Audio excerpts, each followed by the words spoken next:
Hey, sneekylinux back. Okay, first of the series. Okay, what Linux for you? What's best for you? Who knows? Well, at first I thought, we're doing nice and easy to do Debian or something like that. I thought, no. Let's go straight and head into Arch. And I thought, oh no, maybe not so hard. A bit difficult for some newer users. So this time I went with ArchEX or ArchEX. Okay, some guys in Sweden or Northern Europe anyway. I tried to make Arch a bit easier. Okay, I say tried to, and I'll come to that in a little bit. Okay, basically it's Arch Linux with a simple installer, and it gets most of the stuff done for you. You don't have to do it for yourself. Okay, so during the installer you'll see what happens if you do it yourself, or you want to take the jump into Arch. Now remember, if you do Arch Linux from basic, it's all CLI. You won't get a lot of help.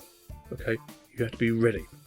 Now with ArchEX, you will find wicked jungle is not massive. Comes with some dependencies not installed, even though I've updated the system. Okay, so it has a bit of trouble. Although we are connected to the internet. Yeah, I know, a bit weird, don't it? I know. So why have I chose this one? Okay, it's simple. It's quite easy for the moderate user. So you're not a new user, but you know a little bit about CLI. You know how to do stuff like parted and stuff like that. LVMs. What's an LVM, you say? Well, you tell me. I know what an LVM is. See, if you don't know what an LVM is, don't install this distro. Okay? You want a simpler one to start yourself off. But I'll give a quick look with you and tell you why or why not you should have this distro. Okay. Go to the menu down here. You get accessories, which is LeafPad and PCman FM File Manager. GNU image resolution plugin, which is GIMP to menu, LX image and screenshot. This is using LXQT, by the way. This is the main reason I chose it, because it is doing LXQT. LXD is probably on the way out now, as most of you will know. So hardcore, you know the score. You get a few stuff in there, should we say Aviha and ZenMap. Firefox is your browser. Sound video, all you get is Qt v4l2. Okay. Under system preferences, you get the install. I have actually installed this, but you still get it. Okay, I'll go through with you again, but I'm not going to. If you want me to go and install it with you, I will do. I haven't got a problem with doing that. Okay, and just get some LX terminal, Q terminal, and Q terminal drop down. Preferences, LXQT settings. So you do your appearance, brightness, date. It's the usual. But should you use this? No.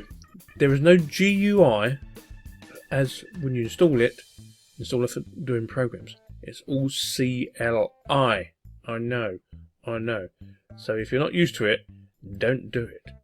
But if you want to give yourself a little bit of a room, bit of a challenge, try it in the box, see what happens.